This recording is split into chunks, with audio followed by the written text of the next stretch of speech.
Alright, so just going to do a quick sample of the Pacific Ale with the Easy Dens. I've filtered my sample.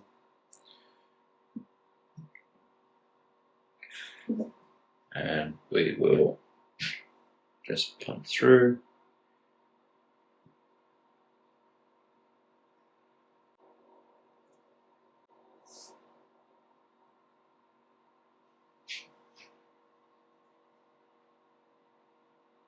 Let's go down to 10:06, which is pretty good. Just give it a little bit of a push through, see if it changes. Yeah, all good. So I'd say that's pretty much terminal. I'll check it again tomorrow just to make sure. Then I will probably dry hop it today as well. I've got the hop bong set up. Let's get a quick look.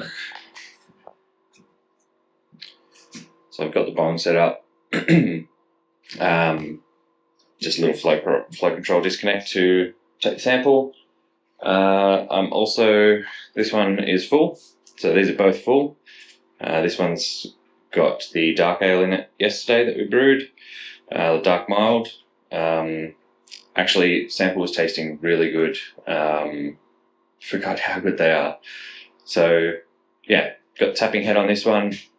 Might need to do a hot swap on that while it's still unpressurized, just to get a longer dip tube, since this one's taller than this one.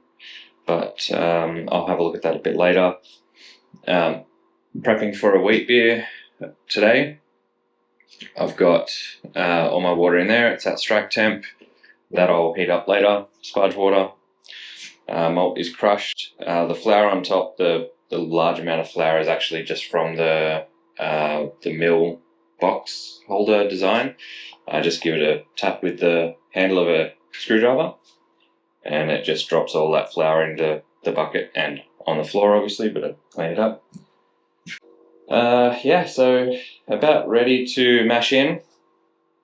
It is 7 o'clock on Friday morning, Friday before Christmas. I've had my kegland delivery of 5 kegs turn up. Yeah, looking good. So I should be pretty well stocked for New Year's. This wheat beer will only take a week to get from grain to glass.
That's it, mashed in.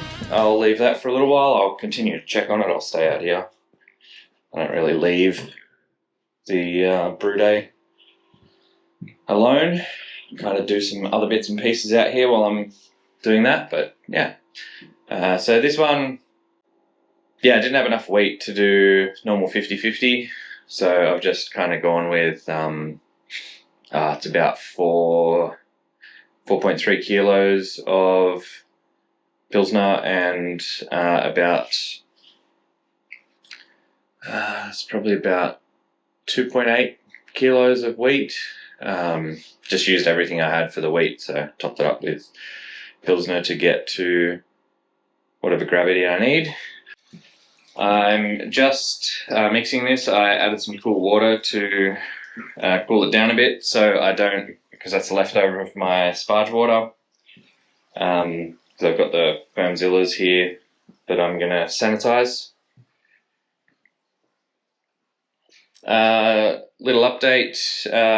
Electrician's been out to do start some of the wiring for the air conditioner. So we've got up there going around,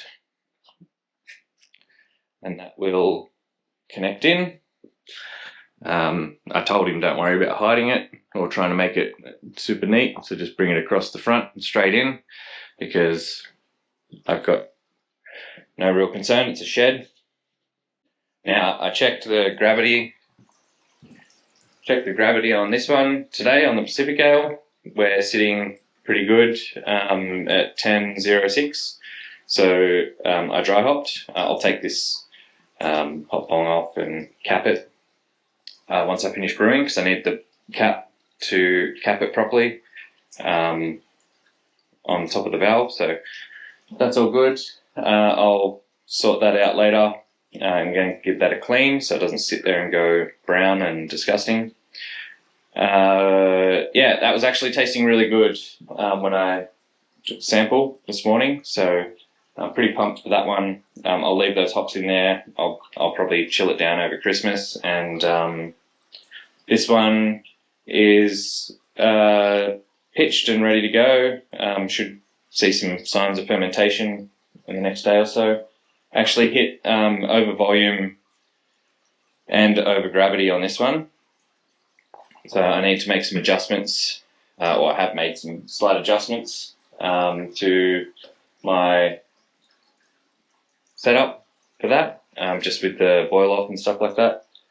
So I am targeting 45 litres in this one, just so I can dump a little bit before I push out, just to make sure any droop from the boil is gone, and or not gone, but not sitting at the bottom of the pump. It's a center drain, and yeah, we'll get rid of it, and then I can fill these. I'll fill them to about 21. Yeah, we're nearing boil here, so I will go and be attentive, and it's 98.5. We're a little bit under 1,000 meters. You can see it's starting to boil there, so I will head off to do that. Alright, we are 30 seconds away from 15 minutes out from the boil.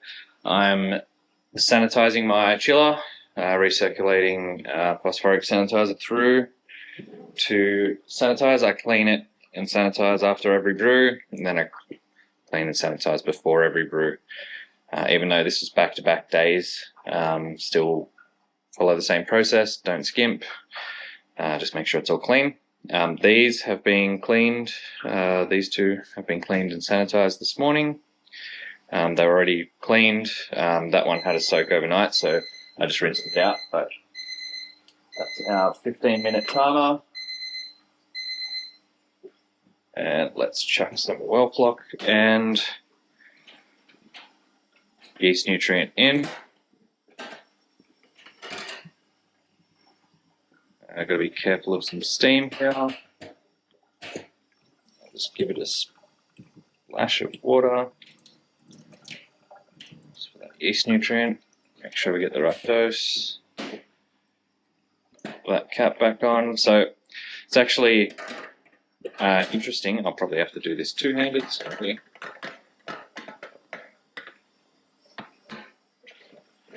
It's actually interesting.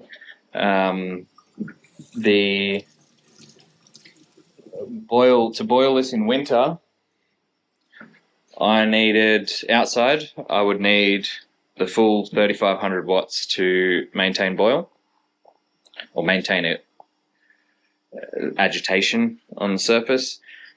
If I dropped it down using this one, so didn't really brew much in winter with this one, it was mostly with this one, then I got that one as well. So with this, I had to have all three elements switched on. This, I've been running at 500 watts with the steam condenser on, so super low wattage to boil. It's actually pretty cool. We have been running it at about 1,000 watts, but I noticed I'm starting to pull some foam in the boil. The bubbles get really huge. They start off like normal bubbles on a boil, where you get the foam and the proteins, the hot break at the start. Those bubbles, as the the wort boils, it starts to turn into really like tennis ball sized bubbles, which was interesting, just from the vacuum that's created from the steam condenser. And noticed it with late hopping, like hopping throughout with the Pacific Ale. Just noticed that when you throw the hops in, you get a lot of the hop material floating around on the surface. You would get that actually carried up into the steam condenser. So actually not great to do it like that. You're obviously taking your hops out of the boil when that happens. So I've dropped it down to 500. Had it on 1,000 just at the start when I was connecting the lid, turning the water on and getting it all set up. But I found setting it to 102.5 on the temp and just running with the steam condenser and the 500 watts